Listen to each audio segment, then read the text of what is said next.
अस्सलाम वालेकुम। I hope you are doing well. आज का हमारा टॉपिक है गॉस एलिमिनेशन मेथड। बहुत ही जो है वो इम्पोर्टेंट क्वेश्चन बीबीए से रिलेटेड फाइनेंस की जो मैथ होती है या बिजनेस मैथ्स में और 11-12 में क्लासेस में भी जो है ये क्वेश्चन जो है पूछा जाता है।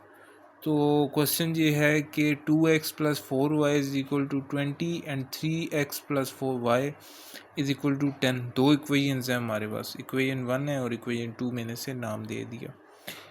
और फर्स्ट ऑफ ऑल अगर आपको यहाँ पे कोई आपके पास वेरिएबल सिर्फ x + y होता ना तो ये इक्वेशन यहाँ पे भी सॉल्व हो सकती थी।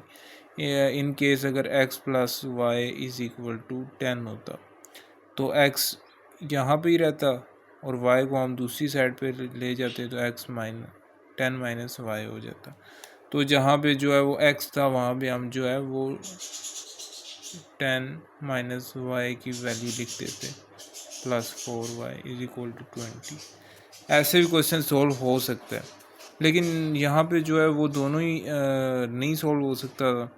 तो हमने जो है वो क्योंकि एक वेरिएबल हमारे पास ऐसे था और एक ऐसे था, तो हमने जो है आसान हल ये किया है कि जो ऊपर वाली वैल्यू थी ये इस पर 2 इजीली जो है डिवाइड हो सकता था। तो हमने जो है इक्वेशन 1 लिए और उसको 2 से डिवाइड कर लिया है कि 2x/2 + 4y divided by 2 20 divided by 2, ये वाली इक्वेशन को हमने 2 से डिवाइड किया।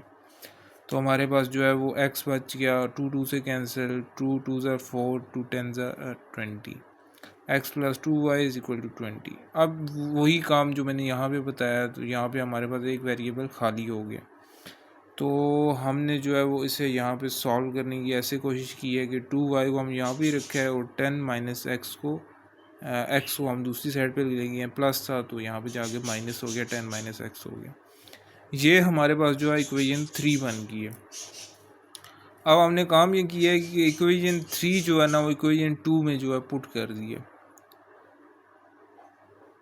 3 हमने चूँकि जो इक्वेशन आपने रह गई इक्वेशन उसको आपने सॉल्व करना है। पहले तो हमने सॉल्व कर लिए, तो उसमें जो है अब जो है वो इक्वेशन जो है 3 में हमने जो है वो 2 पुट कर दी है, सॉरी 2 में 3 पुट कर दिए। तो 10 - 2y जो है वो x की वैल्यू थी, तो 3x की जगह हमने 10 - 2y लिख लिया, फिर प्लस y क्वेश्चन वाला ही और 10 भी। तो 3 10 ज़ा 30 और 3 2 ज़ा 6, 6y + y is equal to 10। अब हमने काम ये किया है कि 30 - 6y + y 5y बचता है, तो हमने एक जो है y बचा लिया, 5y हमारे पास हो गया। तो जिस वेरिएबल की कोई वैल्यू नहीं होती उस वेरिएबल की वैल्यू 1 होती है। तो -6y + 1y या तो 5y जो आंसर बचता है, और 3 - 5y इज़ इक्वल टू 10। तो अब मैंने यह काम ये किया है कि 5y को इधर रख लिया और 30 में से 10 को 30 में यहाँ पे ले गया, बड़ी वैल्यू पहले आती है, 30 में से 10 को माइनस किया तो 20 आ गया। अब डिवाइडेड बोथ साइड बाय 5 की है, 5 5 से कैंसिल हो गया, 20 5 4 ज़ा 20 आंसर आ गया। ठीक है, ये हमारे पास आ गया y। अब हमारे पास x नहीं है, x हमारे पास जो है वो सिंगल फॉर्म में नहीं है, सिंगल न्यूमेरिक वैल्यू में नहीं है। तो हमने जो है x भी फाइंड करना है, x की जगह ये वैल्यू नहीं लिखनी है हमें किसी भी क्वेश्चन में। अब सिंगल x हमें चाहिए, सिंगल न्यूमेरिक वैल्यू, तो हमने जो है y जो 4 निकाला था ना उसे हमने 1 में पुट कर दिया। 1 में पुट किया है तो हमारे पास जो है 2x + 4, y की जगह हमने 4 लिख दिया, जो फाइंड किया था इक्वल टू 20, ये ऊपर वाला ये।